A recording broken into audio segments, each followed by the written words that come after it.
Hi friends నమస్తే. ఈరోజు మన వీడియోలో సాఫ్టీ చపాతీలు ఎలా తయారు చేసుకోవాలో చూపించబోతున్నాను. అందుకోసం కొద్దిగా గోధుమ పిండిని తీసుకొని, చిటికెడు సాల్ట్ వేసుకొని ఒకసారి బాగా కలుపుకొని, ఆ తర్వాత కొద్ది కొద్దిగా వాటర్ పోసుకుంటే పిండి ముద్దలాగా మనం కలుపుకోవాలి. వాటర్ మొత్తం ఒకసారి పోసుకోకూడదు. అట్లని ఫస్ట్ నుంచి పిండి ముద్దను కలిపేటప్పుడు బాగా ప్రెస్ చేస్తూ కూడా కలపకూడదు. ముందు కొంచెం కొంచెం వాటర్ పోసుకుంటే పిండి మొత్తం తెరిచే విధంగా వేలితో కలుపుకోవాలి. ఆ తరువాత మనం గట్టిగా ప్రెస్ చేస్తూ పిండి ముద్దననేది రెడీ చేసుకోవాలి. మన చేతికి అంటుకోకుండా ఉండే విధంగా పిండిని బాగా కలుపుకొని, కొద్దిగా ఆయిల్ అప్లై చేసుకొని, మూత పెట్టుకొని, ఒక 5, 10 నిమిషాలు పక్కన పెట్టుకుంటే పిండి బాగా నానుతుంది.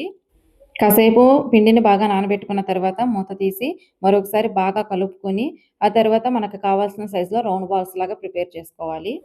ముందుగా రెడీ చేసుకున్న రౌండ్ బాల్స్‌ని ఒక్కొక్కటి తీసుకుంటూ పూరి సైజులో రోల్ చేసుకోవాలి. ఆ తర్వాత కొద్దిగా ఆయిల్ అప్లై చేసుకొని, వీడియోలో చూపించిన విధంగా ఫోల్డ్ చేసుకోవాలి. ఫోల్డ్ చేసుకున్న వాటిని మళ్ళీ చపాతీలాగా మనం రోల్ చేసుకోవాలి.